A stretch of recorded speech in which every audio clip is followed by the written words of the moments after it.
हेमा मालिनीजींनी हा एलिफंट आम्हाला दिलं होतं. जिवंत हत्ती कान हलवणे असेल, डोळे चमकवणे असेल किंवा तोंडाद्वारे फवारणी मारणे असेल सोंडाद्वारे, हे सगळं कार्य ज्या प्रकारे एक जिवंत हत्ती करतं तसंच हे रोबोटिक मेकॅनिकल हत्तीसुद्धा कार्य करते, की ह्याच्यात जीवितहानी कोणत्याही प्रकारचं होत नाही. सिने अभिनेत्री हेमा मालिनी जी आहेत, हे इस्कॉनचे मोठे फॉलोअर्स आहेत. ते दररोज साधना करतात. इस्कॉन खारघर मंदिरामध्ये आमच्या मोठ्या कमिटीमध्ये ते कार्यरत आहेत. त्यांना आम्ही डिमांड केलं होतं 10,75,000 पर्यंत ह्याचं बजेट आहे. पंढरपूरच्या सुप्रसिद्ध इस्कॉन मंदिरात या ठिकाणी अनोखा आणि आगळावेगळा हत्ती आपल्याला पाहायला मिळतो आहे. या हत्तीची मिरवणूक देखील आता पंढरपुरातून काढण्यात येणार आहे आणि हा जो हत्ती आहे तो प्रसिद्ध अभिनेत्री हेमा मालिनी यांनी दिला असल्याचं सांगण्यात येतं आहे. आपल्यासोबत इस्कॉनचे महाराज आहेत. काय सांगाल प्रभू, तर या हत्तीची काय वैशिष्ट्य आहे आणि हेमा मालिनींनी कधी दिलेलं आहे? हरे कृष्णा. तर तुम्ही पाहू शकता हे जे हत्ती आहे या ठिकाणी, हे मेकॅनिकल एलिफंट आहे. तुम्ही जर दुरून बघितला ना, ते स्पर्श जर केला तर जसं एक जिवंत हत्ती कान हलवणे असेल, डोळे चमकवणे असेल किंवा तोंडाद्वारे फवारणी मारणे असेल सोंडाद्वारे, हे सगळं कार्य ज्या प्रकारे एक जिवंत हत्ती करतं तसंच हे रोबोटिक मेकॅनिकल हत्तीसुद्धा कार्य करते.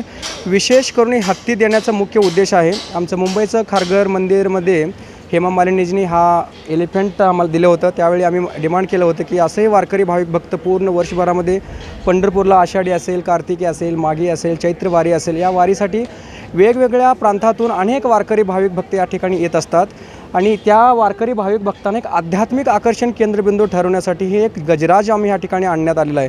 ह्याचा आणण्याचा मुख्य उद्देश म्हणजे जो प्रोसेशन किंवा भगवंतांचा प्रभात फेरी म्हणू शकतो आपण निघणार आहे. भगवंतांच्या वरती आम्ही राधाकृष्ण विठ्ठल रुक्मिणी यांना विराजमान करून प्रत्येक वेगवेगळ्या फंक्शनमध्ये प्रोग्राममध्ये ह्यांना आम्ही प्रोसेशन काढतो.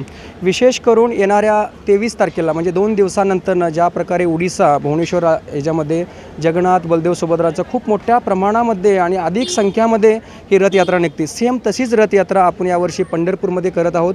पूर्ण विठ्ठल रुक्मिणीची परिक्रमा आपण करणार आहोत.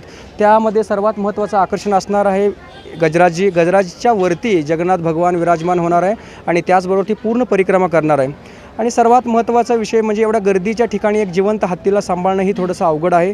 त्या उद्देश आम्ही जाणीव लक्षात ठेवून एक मेकॅनिकल हत्ती आपण या ठिकाणी विराजमान केलेला आहात. म्हणून आम्ही इस्कॉन मंदिराच्या तर्फे सर्व वारकरी भाविक भक्तांना एक आव्हान करत आहोत, तुम्ही ज्याही ठिकाणी असाल या ठिकाणी दर्शनाला आल्यानंतर गजराज दर्शन घ्या. या हत्तीची काय खासियत, काय वैशिष्ट्य? विशेष करून ह्या हत्तीचा सर्वात महत्त्वाचा एक आहे की ह्याच्यात जीवितहानी कोणत्याही प्रकारचं होत नाही. तुम्ही पाहिला असेल मोठमोठ्या फंक्शनमध्ये ज्या प्रकारे ह्याला झाला मोठा एक हत्ती पिसाळला आणि बरेच वारकरी लोकांना पाठीमागच्या ह्याच्यामध्ये नुकसान झालं.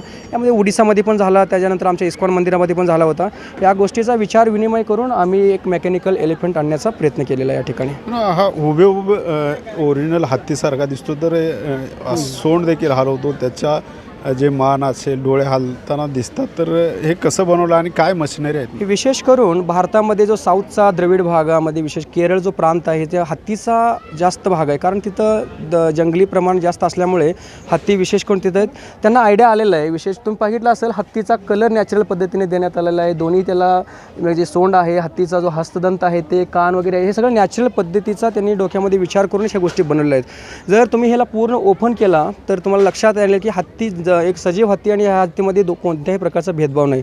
तर ह्याचा एक मुख्य उद्देश त्याने डोक्यामध्ये घेऊन हे बनवलेलं आहे आणि ह्याच्यामुळे कोणत्या पद्धतीचं नुकसान नाही. हा बनवण्यासाठी किती खर्च आला आणि मग प्रसिद्ध अभिनेत्री खासदार राहिलेले हेमा मालिनीशी संपर्क कसा झाला? विशेष करून जे सिने अभिनेत्री हेमा मालिनी जी आहेत, हे इस्कॉनचे मोठे फॉलोअर्स आहेत. ते दररोज साधना करतात. इस्कॉन खारघर मंदिरामध्ये आमच्या मोठ्या कमिटीमध्ये ते कार्यरत आहेत. आमचे इस्कॉन खारघर मंदिराचे सूरदास प्रभूजींच्या त्या कमिटीमध्ये असल्याकारणाने त्यांना आम्ही डिमांड केलं होतं. तर ह्याचा जो आम्हाला GST सहित जो बिल आलेला आहे तो 10.5 लाखापर्यंत आलेला आहे. तो बिल आम्हाला परवा दिवशीच मिळालेला आहे. 10,75,000 पर्यंत ह्याचं बजेट आहे. आता याची आपल्या पंढरपुरातून फेरी वगैरे होणार आहे, तर हेमा मालिनी उपस्थित राहणार आहेत का? हेमा मालिनीचं आम्ही रिक्वेस्ट केलं होतं आमचं मोठ्या प्रोजेक्टसाठी इथं येणार, पण तिने कालच आम्हाला सांगण्यात आलं की आम्ही लंडनला आहोत सध्या, आता येता येणार नाही. परंतु त्यांच्यासाठी आणि विशेष गजराजीचा आशीर्वाद घेण्यासाठी आणि विठ्ठलाचं दर्शन घेण्यासाठी ती नक्कीच पुढच्या काही काळामध्ये येण्याचा प्रयत्न करणार आहेत, असे त्यांचे काल सांगण्यात आलेलं आहे. हे होते आपल्यासोबत या ठिकाणचे प्रभू. आणि आपण जर पाहिलं तर इस्कॉन मंदिरात हा आता हत्ती या ठिकाणी वारकऱ्यांचं आकर्षण केंद्रबिंदू ठरताना दिसतोय. आणि येत्या 23 तारखेला याची प्रभात फेरी देखील आता पंढरपुरातून होणार आहे. राईट अँगल न्यूजसाठी अशोक कांबळे, पंढरपूर.